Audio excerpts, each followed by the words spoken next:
diretso na alive ang umaga mo. Para diretso na buhay ang dugo mo. Para diretso na ang bangon at trabaho na agad-agad. Iaarangkada na namin ang mga balitang kailangan mo. Ibibigay na namin ang mga impormasyong pinaka-latest, pinakabago, pinag-uusapan, trending, viral. Arangkada Balita live sa DWIZ Metro at Mega Manila. DWIZ News FM regional stations. Naka-live din sa lahat ng DWIZ Digital News account, Facebook, YouTube at DWIZ News website. At panoorin din ang live nationwide sa Aliw 23 Free TV. Arangkada Balita. Arangkada na sina Drew Nasino at si Ate Juday, Judith Estrada Larino. Gising ang morning mo sa Arangkada Balita. Magandang umaga Pilipinas! Magandang umaga Luzon, Visayas at Mindanao. Araw po ngayon ng Biyernes, June 28, 2024 at ating nang silipin ang headlines para sa Arangkada Balita. Arangkada Balita!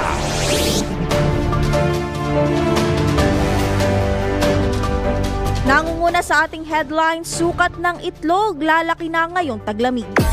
Arangkada Balita!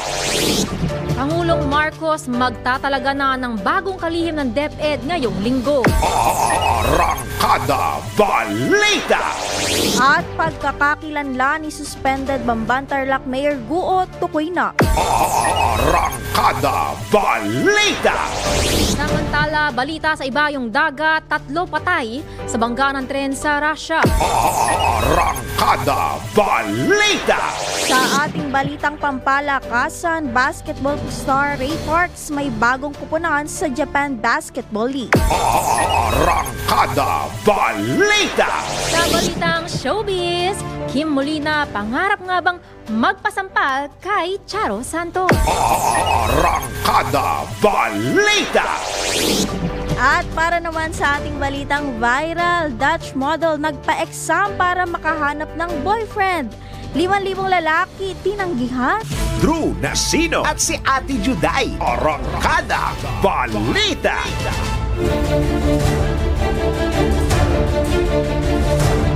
Sino at Miss Judith Estrada Larino. Ako po si Hoya Ledivico. At ako naman po si Raiza Dadja. At sa detalye ng mga balita, bumubuti na ang produksyon ng itlog. Ito ang kinumpirma ni Francis Uyehara, Pangulo ng Philippine Egg Board Association sa gitna ng pagsisimula ng tag-ulan sa bansa. Ayon sa PEBA, nabawasan ang pagkain ng mga manok mula noong Pebrero hanggang Mayo dahil sa mainit na panahon na nagresulta sa mas kakulangan sa supply at pagliit ng mga itlog. Lumalaki na anya ang size ng mga itlog dahil sa magandang temperatura. Paliwanag pa ni Uyehara, ang paglaki ng mga itlog ang nagbigay daan sa mga magsasaka na ibenta ang kanilang ani sa bahagyang mas mataas na presyo. Sa ngayon, nananatiling sapat ang supply ng naturang produkto. Arangkada Balita! Kaugnay niyan, ilang mga importer ang nasampulan ng Department of Agriculture at isinailalim sa blacklist kaugnay sa pagkakasangkot sa agricultural smuggling. Ayon kay Agriculture Secretary Francisco Chu Laurel Jr., hindi na muna isa sa publiko ang mga nasabing kumpanya. Desididuan niya ang DA na ipa-blacklist ang mga mapagsamantalang importer. Dabatid na 2 importer ng isda habang isa naman ay importer ng bigas at importer ng asukal. Iginiit pa ng kalihim na maituturing na economic sabotage ang mga ito. Arangkada Balita! Samantala, handang maglaan ng halos 10,000 metriko tonelada ng bigas ang National Food Authority para sa pag-arangkada ng programang Bigas 29 ng Department of Agriculture. Kaugnay nito, tiniyak ni NFA Administrator Larry Lacson na posible pang madagdagan ang nasabing bilang habang tuloy-tuloy ang pag-iimbak ng ahensya sa supply ng produkto. Nilinaw din ng NFA official na regular ang ginagawang pagsusuri ng ahensya sa mga nakaimbak na palay sa kanilang mga warehouse upang masigurong maayos pa rin ang kalidad nito. Sakaling maisakatuparan ang Bigas 29 program ng DA, ibebenta sa publiko ang 29 pesos kada kilo ng bigas sa mga piling Kadiwa stores sa unang bahagi ng Hulyo. Arangkada Balita! Target naman ng Department of Agriculture na mag-angkat ng 200,000 metriko toneladang imported na asukal sa susunod na buwan. Ayon kay Agriculture Secretary Francisco Chu Laurel Jr., layo ng kanilang departamento na mapuna ng gap o ang inaasahang magiging kakulangan sa supply sa Agosto at Setyembre. Sa pamamagitan ng importasyon ng asukal, matitiyakan niya na magiging sapat ang supply nito at mananatiling stable ang presyo ng asukal sa merkado. Samantala, suportado ng United Sugar Producers Federation ng planong pag-import ng DA. Arangkada Balita! Wala talagang sekretong hindi nabubunyag. Ito ang binigyang diin ni Senator Risa Hontiveros makaraang makumpirma ng National Bureau of Investigation na nagmatch ang fingerprints ni suspended Bamban-Tarlac Mayor Alice Guo at ni Guo Ping. Iginiit ni Senator Hontiveros na malinaw na si Mayor Guo ay isang Chinese national na nagpapanggap lamang na Pilipino upang maisagawa ang mga krimeng kinasasangkutan ng Pogo.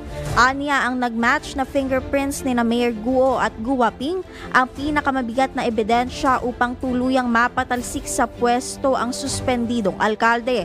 Samantala, kasunod ng pasasalamat sa mabilis na aksyon ng NBI sa pamumuno ni Director Jaime Santiago, nanawagan naman si Senator Hontiveros sa Office of the Solicitor General na bilisan ang paghahain ng co-warranto case laban kay Mayor Guo. Arangkada Balita! Posible namang magsampa ng co-warranto case ang Office of the Solicitor General laban kay suspended Bamban-Tarlac Mayor Alice Guo. Ito'y matapos kumpirmahin ng National Bureau of Investigation na tugma ang fingerprint ng suspendidong alkalde sa Chinese passport holder na si Guo Ping. Ayon kay Solicitor General Menardo Guevara, malaking tulong sa kanilang investigasyon ang naging kumpirmasyon ng NBI at mapapabilis nito ang kanilang legal action.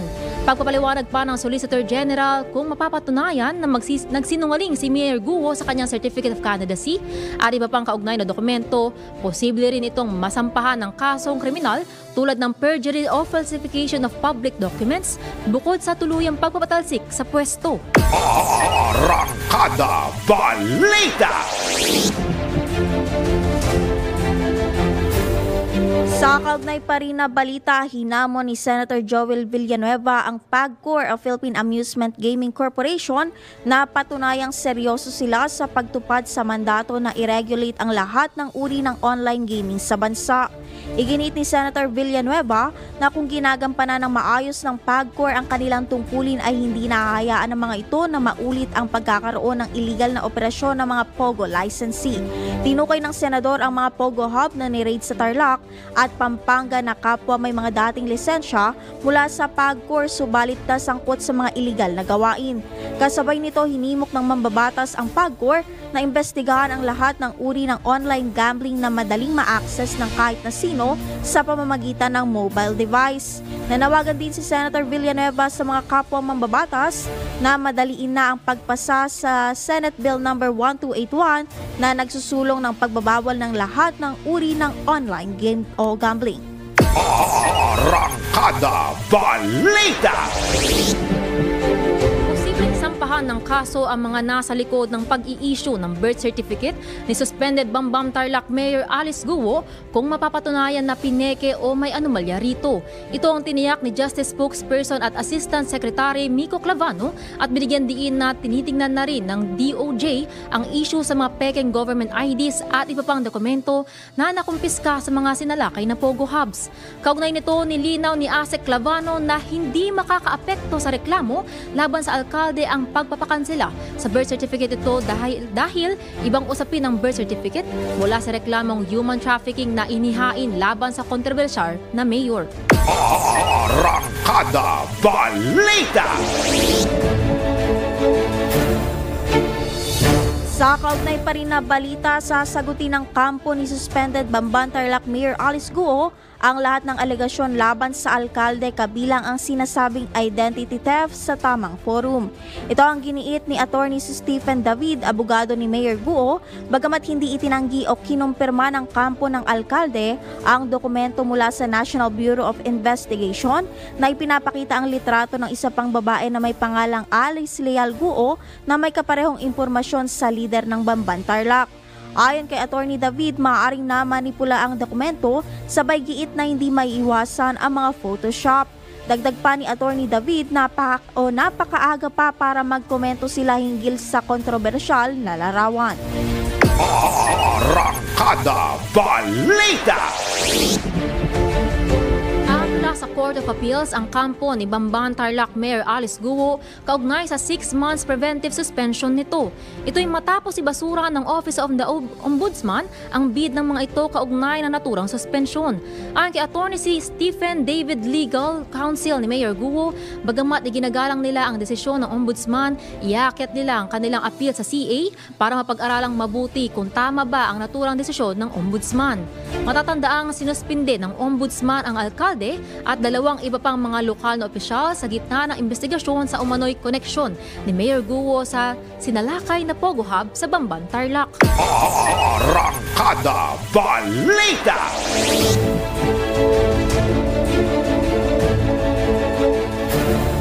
Sa kaugnay pa rin na balita, sinalakay ng mga otoridad ang 5 villas sa loob ng Fontana Leisure Park sa Mabalacat, Pampanga. Isinagawa ng Presidential Anti-Organized Crime Commission ang raid matapos makatanggap ng impormasyon na nagtatago sa naturang resort ang mga nakatakas mula sa sinalakay na South 99 Corporation sa bayan ng Porac. Nabatid na nananatili sa isa sa 5 villa ang isa sa big bosses ng Zun Yuan Technology Incorporated at Chinese fugitive Zhuang Ziyang na sinasabing business partners ni suspended Bamban Tarlac Mayor Alice Guo. Nadiskubre rin sa isa sa mga villa ang mga dokumento na may pangalan ni Zhang Ruijin na naiugnay rin kay Mayor Guo. Inalam na rin ng mga otoridad ang kalagayan ng iba pang foreigners sa naturang lugar. Una nang sinalakay ng PAOK ang Lucky South 99 Corporation, isang Philippine offshore gaming operator kung saan mahigit 150 dayuhan ang nailigtas. Arangkada Balita! Sa iba pang malaking balita, magtatalaga si Pangulong Ferdinand Marcos Jr. ng bagong kalihim ng Department of Education na kapalit ni Vice President Sara Duterte ngayong linggo. Ayon kay Pangulong Marcos, mahalaga ang kagawaran kaya't hindi dapat ito mabakante. Wala rin anyang binigay na dahilan si VP Duterte kaugnay sa kanyang pagbibitiw sa pwesto bilang kalihim ng DepEd at pagiging Vice Chairman ng National Task Force to End Local Communist Armed Conflict. Magugulitang naghain ng resignation letter ang Vice Presidente noong June 19, 2024. Arangkada Balita! Sa oras na 5:80 ng umaga, tumanggap na tayo ng mga pag-uulat mula sa labas ng himpilan. Validity ng PRC IDs isinusulong na gawing 5 taon ang validity. Ang detalye po ng balitang yan ni Ate ni Patrol 19, Sally Ortega Bueno. Mula sa kasalukuyang 3 taon, isinusulong ni Senator Jingo Estrada na palawigin sa 5 taon ang bisa ng lahat ng professional identification cards na binibigay ng Professional Regulation Commission o PRC. Ayon kay Senator Estrada, malaking kaginawahan nito para sa mga professional dahil hindi na mapapadalas ang kanilang renewal transaction. Magiging mas madali pa niya ang pagkuha ng appointment sa kanilang napiling petsa at satellite office o service center. Giit ni Estrada, mababawasan ang gasto sa pagre-renew ng professional ID cards at makapagbibigay pa ito ng sapat na panahon para sa mga professional na tuparin ang kanilang mga continuing professional development requirements. Bagamat may online service ang PRC, may ilang professional na nakakaranas ng problema sa pagkuha ng appointment sa kanilang napiling petsa para sa renewal ng kanilang professional ID cards kaya't napipilitan pa silang magbiyahe sa malayong satellite office o service center. Bukod dito, kailangan pa nilang mag-leave sa trabaho para makumpleto ang proseso dahil ang renewal ay ginagawa lamang mula Lunes hanggang Biyernes. Sa kasalukuyan, nasa 420 hanggang 450 50 pesos ang binabayaran sa pag-renew ng professional ID cards na valid lamang sa loob ng 3 taon. Ayon kay Estrada, kung ang driver's license at pasaporte ay pinalawig ang validity period para sa kaluwagan ng mga nagmamay-ari nito, maging ng mga ahensya natin na nagpuproseso ng mga dokumento, bakit hindi din gawin ito sa mga professional ID cards holders? Ito sa Patrol 19, Sally Ortega Bueno, para sa impilang metodong lakas sa DWIZ. Nagbabalita ng tama, naglilingkod ng tama. Arangkada Balita! Samantala, pamamahagi ng 363 million pesos na presidential assistance sa Western Visayas at Negros Region, pinangunahan ni Pangulong Marcos. Balita mula kay Patrol 13, Gilbert Perdez. Pinangunahan ni Pangulong Ferdinand Marcos Jr. ang pamahagi ng kabuang mahigit 363 million pesos na presidential assistance para sa mga magsasaka at mangingisda na apektado ng El Nino sa mga lokal na pamahalaan ng Western Visayas at Negros Island Region. Sa seremonya sa San Jose de Buenavista sa Antique, itinurn over ng Pangulo ang nasa tig 50 million pesos na cheque sa mga pamahalaang panlalawigan ng Antique, Iloilo, Capiz at Aklan at 28.41 million pesos para naman sa Guimaras. Sa sumunod na pagtitipon sa Bacolod City, ibinigay naman ng Pangulo ang 50 million pesos na assistance sa provincial government ng Negros Occidental at 10 million pesos naman sa city government ng Bacolod. Huling nagtungo ang Pangulo sa Dumaguete City kung saan iniabot naman ang 50 million pesos sa provincial government ng Negros Oriental at 25 million pesos naman sa pamahalaang panlalawigan ng Siquijor. Bukod naman sa tulong mula sa Pangulo, tumanggap din ng 10,000 pesos na ayuda mula sa DSWD ang mga piling benepisyaryo habang itinurn over naman ang mga makinarya at kagamitan sa pagsasaka mula naman sa Department of Agriculture. Patrol 13, Gilbert Perdez para sa himpilang may taodang lakas. DWIZ, nagbabalita ng tama, naglilingkod ng tama. Arangkada Balita! Maraming salamat, Patrol 13, Gilbert Perdez. Samantala, Department of Justice, inaasahan ang pag-uwi sa bansa ni dating Negros Oriental Congressman Arnie Teves Jr. mula sa Timor-Leste. Detalye ng balitang yan ihati ni Patrol 5, Aya Yupanco. Pinaghahandaan na ng Department of Justice o DOJ ang pag-uwi sa bansa ni dating Negros Oriental Representative Arnie Teves mula sa Timor-Leste. Ito ang sinabi ng DOJ matapos na kumpirmahin kagabi na inaprobahan na ng gobyerno ng Timor-Leste ang extradition request ng Pilipinas sa dating kongresista. Sinabi ni Justice spokesperson Asek Miko Clavano na kanilang inaasahan ang pagdating sa bansa ni Teves upang harapin sa mga korte ang mga kaso laban sa kanya. Si Teves ay naharap sa mga patong-patong na kaso at itinuturong mastermind sa pagpatay kay Negros Oriental Governor Ruel Digamo. Sa ngayon, wala pang inilalabas na impormasyon ang DOJ kung kailan darating sa bansa si Teves at kung saan ito dadalhin sa oras na makauwi na sa Pilipinas. Ito is Patrol number 5. Ayaw pa ang Kaparisang Bialmata ng Lakas, DWIC.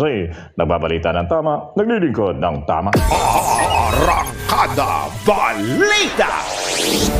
Samantala, Kaap nagpalabas ng notice to airmen para mag-ingat sa aerospace activity ng China.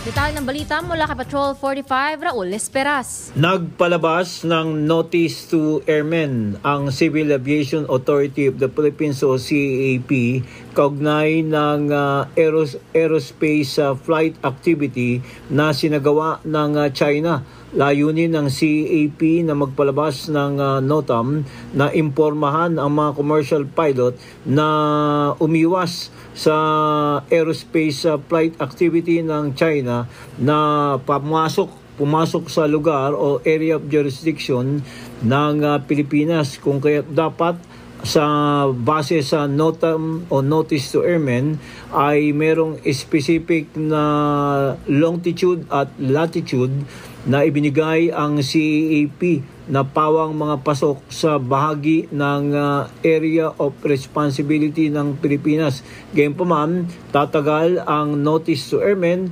hanggang bukas habang sinasigawa ng China ang kanilang aerospace activity. Raul Esperas, Patrol 45, nagbabalita ng tama, naglilingkod ng tama sa Impilo May Todo Lakas, DWIC.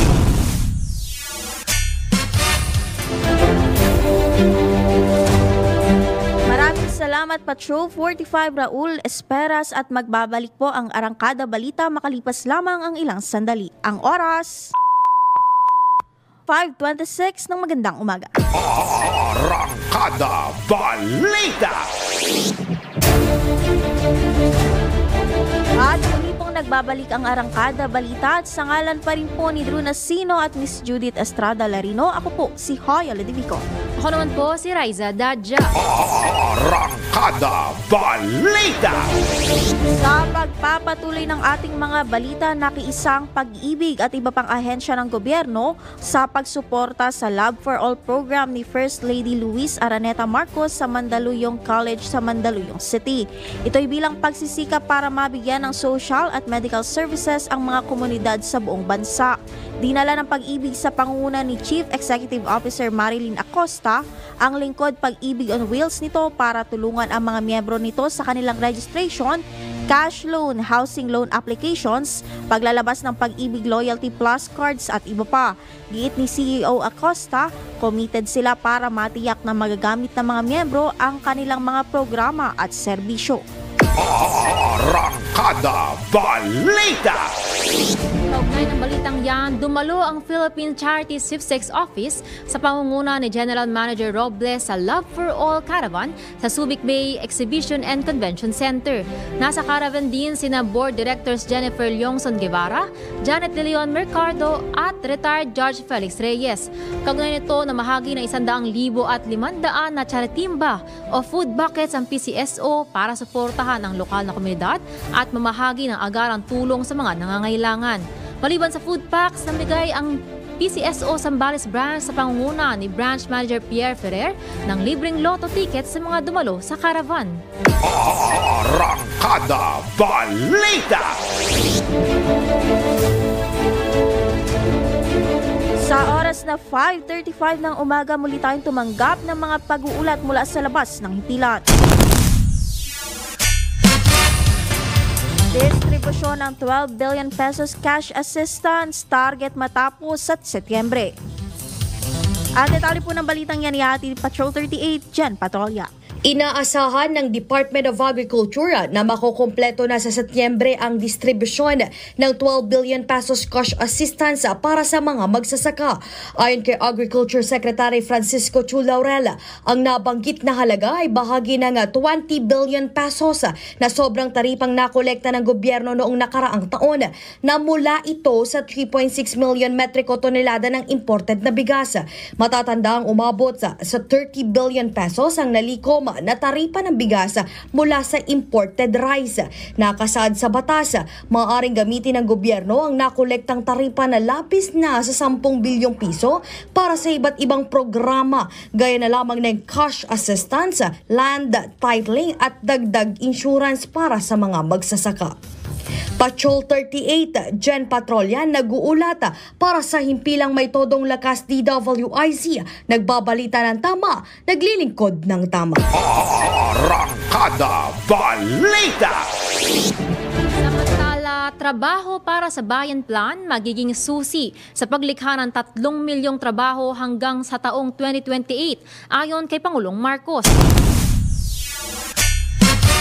Detalye mula ka Patrol 13, Gilbert Perdez. Ibinida ni Pangulong Ferdinand Marcos Jr. na ang trabaho para sa Bayan Plan ang isa sa mga magiging susi raw sa paglikha ng 3 milyong bagong trabaho hanggang sa taong 2028. Sa kanyang talumpati sa National Employment Summit sa Manila Hotel sa lungsod ng Maynila, sinabi ng Pangulo na layunin ng labor plan na makalikha hindi lamang ng mga simpleng trabaho, kundi dekalidad na trabaho na magtitiyak sa kapakanan, empowerment, competitiveness at seguridad ng mga manggagawa sa lahat ng sektor.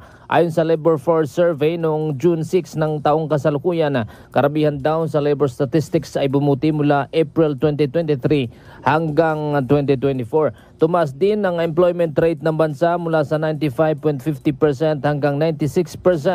Ang bilang ng mga nagtatrabahong individual ay pumalo na raw sa 48.6 million hanggang 48.46 million. Samantala, bumaba naman ang unemployment rate ng bansa mula sa 4.50% hanggang 4%. Sinabi ng Pangulo na ang bilang ng mga walang trabaho ay sumadsad mula sa 2.26 million hanggang 2.04 million na nangangahulugan na 220,000 individuals ang nagkaroon ng oportunidad sa trabaho. Patrol 13, Gilbert Perdes para sa Himpilang May Todong Lakas, DWIZ, nagbabalita ng tama, naglilingkod ng tama. Kapag may bagong balita, naka-on air, agad-agad, DWIZ Patrol Report. Maraming salamat, Patrol 13, Gilbert Perdes. Samantala, tumanggap naman tayo ng mga pag-uulat mula sa ating Metro Patrol reporters. Metro Patrol Report! 30 magulang tumanggap ng livelihood packages mula sa Caloocan at Dole para lipulin ang child labor. Ang detalye po ng balitang yan ihahatid ni Metro Patrol Mama Beth Samson. Mama Beth, good morning. Good morning. Nasa 30 benepisyaryo ang tumanggap ng livelihood packages sa pagtutulungan ng Pamahalaang Caloocan, Public Employment Service Office at ng Department of Labor and Employment para pagpatuloy na palakasin ang mga programa ng lungsod laban sa child labor. Ang mga benepisyaryo ay mga magulang ng mga dating child laborers na nakatanggap ng bigas and packages upang magsimula ng negosyo para sa pamilya. Ay naman kay City Mayor Dale Gonzalo Along Malapitan, kahit kailan ay walang puwang sa lungsod ang anumang pang-aabuso, lalo na laban sa mga bata, ngunit sa hirap ng buhay, naiintindihan nito kung bakit may mga batang patuloy pa nagtatrabaho upang mabuhay ang kanilang pamilya, kaya naman ganun din ang pagpupursige ng alkalde na puksain ang kahirapan sa lungsod ng Caloocan. Dagdag ni Malapitan na una sa kanyang mga prioridad ang isang magandang buhay para sa mga batang kangkalu, kaya hiling ito ay palaguin ang negosyong handog sa kanila para sa ikabubuti ng buong pamilya. Metro Patrol Beth Samson para sa Himpilang May Todong Lakas, DWIZ. Nagbabalita ng tama, naglilingkod ng tama. Arangkada Balita! Tumanggap naman po tayo ng pag-uulat mula sa mga probinsya. Ronda Probinsya! PNP Cagayan, mahigpit na pinagbabawal ang ilegal na pagsusugal. Detalyang balita mula kay Ronald Idol Domingo mula sa Ilocos Norte.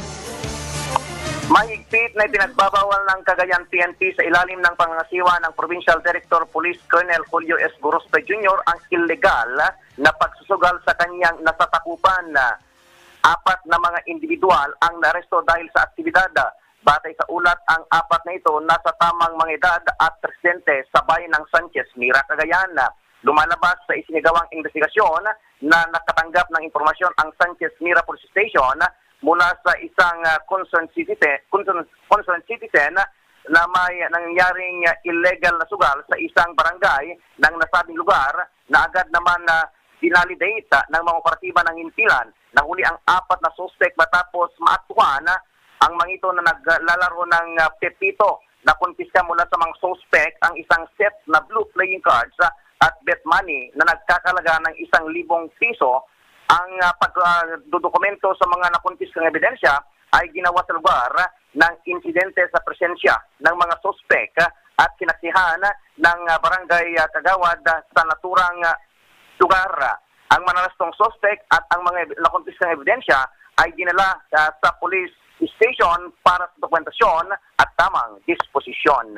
Ito ang Ronda Patrol, Ronald Idol Domingo, nag-uulat sa Himpilang May Todong Lakas, DWIZ, nagbabalita ng tama, naglilingkod ng tama. Arangkada Balita!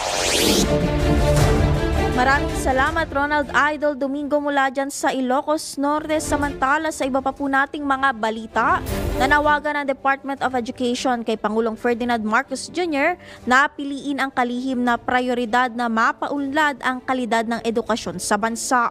Ayon kay DepEd National Employees Union President Attorney Domingo Alidon, dapat nakatuon sa kapakanan ng mga empleyado ng DepEd at estudyante ang papalit na kalihim ng DepEd. Dapat ipagpatuloy din anya ng bagong kalihim ang mga reforma at inisyatibo na ang layunin ay mapaangat ang kalidad ng edukasyon sa bansa. Kumpiyansa naman si Attorney Alidon na itatalaga ni Pangulong Marcos ang may malawak na karanasan sa edukasyon. Arangkada Balita! Sa ibang balita, pumalo na sa mahigit 4 na milyong Pilipino ang nagparehistro sa Commission on Elections. Ayon kay COMELEC Chairman George Erwin Garcia, umabot na sa kabuang 4,057,000 ang aplikasyon na kanilang naproseso. Batay din sa datos, mas marami ang mga babaeng aplikante na mahigit 2 milyon, habang ang mga lalaking botante ay halos 2 milyon na. Sa pangkalahatan ng Region 4A o Calabar Zone, ang may pinakamataas na bilang ng mga nagparehistro at sinundan naman ito ng NCR at Central Luzon. Tatagal ang voter registration program hanggang Setyembre at 30. Arangkada Balita! Samantala, kampante ang Commission on Elections na magiging maayos ang internet voting sa 2025 midterm elections sa mga overseas Filipino workers. Sa panayam ng DWIZ, tiniyak ni COMELEC Chairman George Garcia ang kredibilidad ng halalan at proteksyon ng boto ng mga Pilipino. Ito'y matapos mapirmahan ang kontrata ng SMS Global Technologies Incorporated at SMS Sequentech Incorporated sa opisina ng poll body sa Intramuros, Maynila. Ito pong SMS Sequent, na base po sa ating terms of reference, ay ginagarantiya natin yung kredibilidad ng eleksyon at the same time na protektado ang mga boto ng mga kababayan po natin.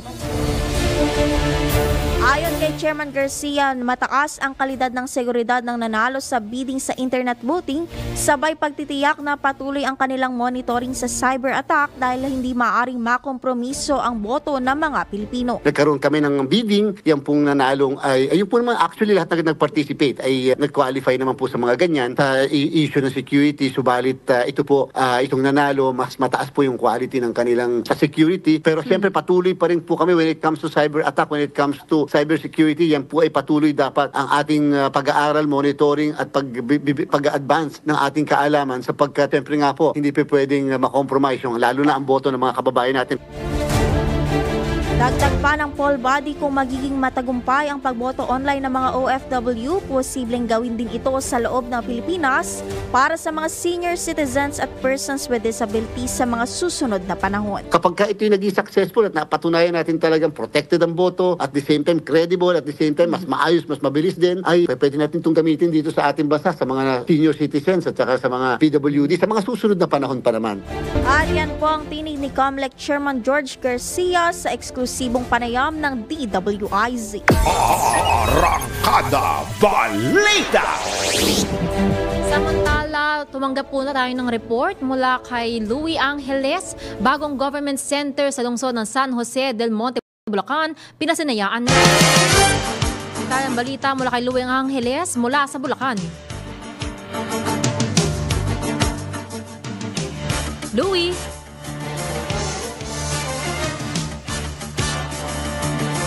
Louie Angeles? Yes. Apo. Pinasinayaan na ang 4 na palapag ng bagong gusali ng Government Center sa lungsod ng San Jose del Monte. Hudyat ito ng opisyal na pagsisimula ng operasyon ng bagong City Hall na matatagpuan sa Barangay Dulong Bayan at ang dating gusali naman ay matatagpuan sa Barangay Poblasyon. Maabot sa 20 taon na pangarap para maisakatuparan ang gusali, subalit 15 taong nahinto ito sa construction. Ayon kay San Jose del Monte Mayor Arthur Robes, taong 2016 nang simulang resolbahin ang naging puna obserbasyon ng Commission on Audit upang gawing maayos at maging sa mga pagkukulang at sistemas ng paggawa. Noong 2021, nagsimula ng isailalim sa Department of Public Works and Highway ang recruiting at ang natenggang gusali hanggang sa makumpleto ang lahat ng mga dapat gawin sa naturang gusali. at ito'y sa pakipagtulungan na rin ng ni Congressman Rida Lopez at ng ilang mga senador upang higit na matapos na ang malaking gusali na magsisilbi sa mamamayang San Joseño. Mula rito sa lungsod ng San Jose del Monte, Louie Angeles para sa Impilang Metodo Lakas, DWIC, nagbabalita ng tama, naglilingkod ng tama. Arangkada Balita! Maraming salamat Louie Angeles mula dyan sa Bulacan at magbabalik po ang Arangkada Balita makalipas lamang ang ilang sandali. At ang oras, 5:48 na po ng magandang umaga. Arangkada Balita! At muli pong nagbabalik ang Arangkada Balita at ako po si Hoya Ledivico. Ako naman po si Raiza Dadja. Samantala muli po tayong tumanggap ng mga report mula sa labas ng himpilan. Malaking pagbabago sa Unity magaganap kung lilipat sa ibang partido si VP Sara ayon kay PBBM. Ang detalye po ay atin ni Patrol 13, Gilbert Perdez. Wala namang pagbabago sa hanay ng Uniteam kasunod ng pagbibitiw ni Vice President Sara Duterte bilang miyembro ng gabinete. Itong pahayag ni Pangulong Ferdinand Marcos Jr. matapos mag-resign si VP Sara bilang kalihim ng Department of Education o DepEd.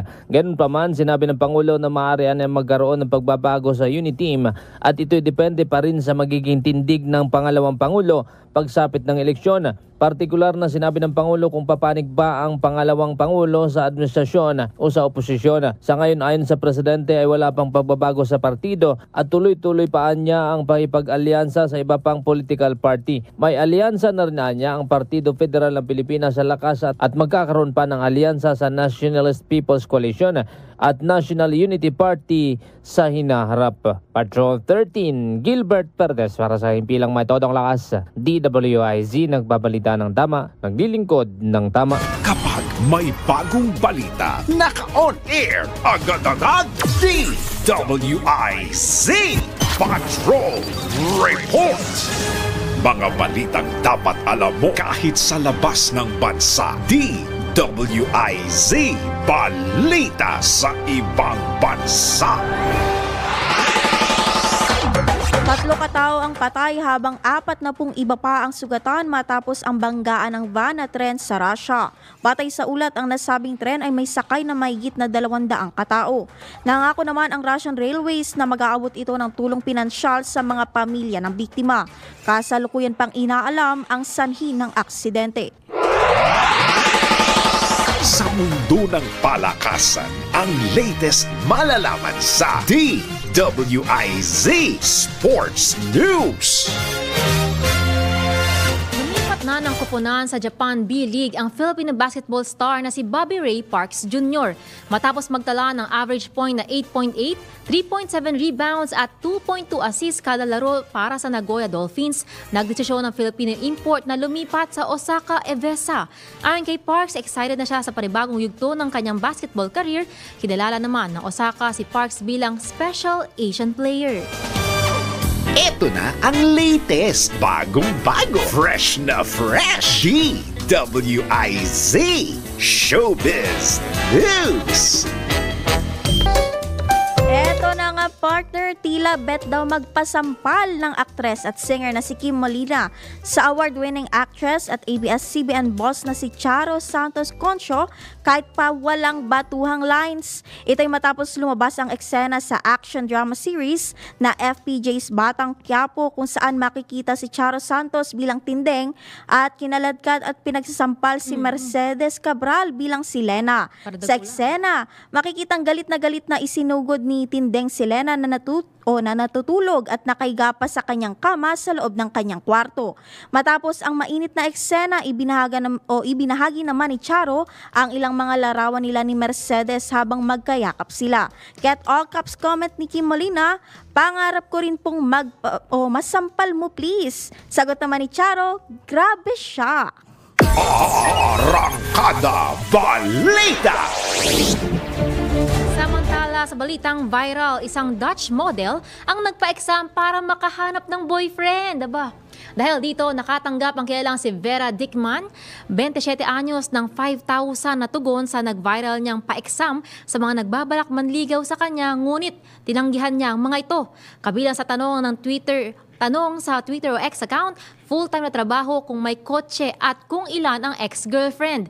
Para mas makilala siya, tinanong din ni Dickman ang mga aplikante tungkol sa mga partikular na libangan at interes tulad ng kung nanonood ba ang mga ito ng Avatar o nakikinig sa The Weeknd, Future Drake o Travis Scott. Ang ganda naman kasi ni ate 5,000 girl. Pumila ka. At suhin nyo nga po ang isa pang edisyon ng Arangkada Balita at sa ngalan po muli ni Drew na sino, ako po si Haya Lodivico. Ako naman po si Raiza Dadja. At kami po ay nagbabalita ng tama. Naglilingkod ng tama. At abangan po ang susunod na programa na Usapang Tol with Senator Francis Tol Tolentino at Miss Cecil Villarosa. Para diretso na alive ang umaga mo. Para diretso na buhay ang dugo mo. Para diretso na ang bangon at trabaho na agad-agad. Iarangkada na namin ang mga balitang kailangan mo. Ibibigay na namin ang mga impormasyong pinaka-latest, pinakabago, pinag-uusapan, trending, viral. Arangkada Balita live sa DWIZ Metro at Mega Manila. DWIZ News FM regional stations. Naka-live din sa lahat ng DWIZ Digital News account, Facebook, YouTube at DWIZ News website. At panoorin din ang live nationwide sa Aliw 23 Free TV. Arangkada Balita. Arangkada na sina Drew Nasino at si Ate Juday, Judith Estrada Lerino. Gising ang morning mo sa Arangkada Balita. Live araw-araw, Monday to Friday, 5 a.m.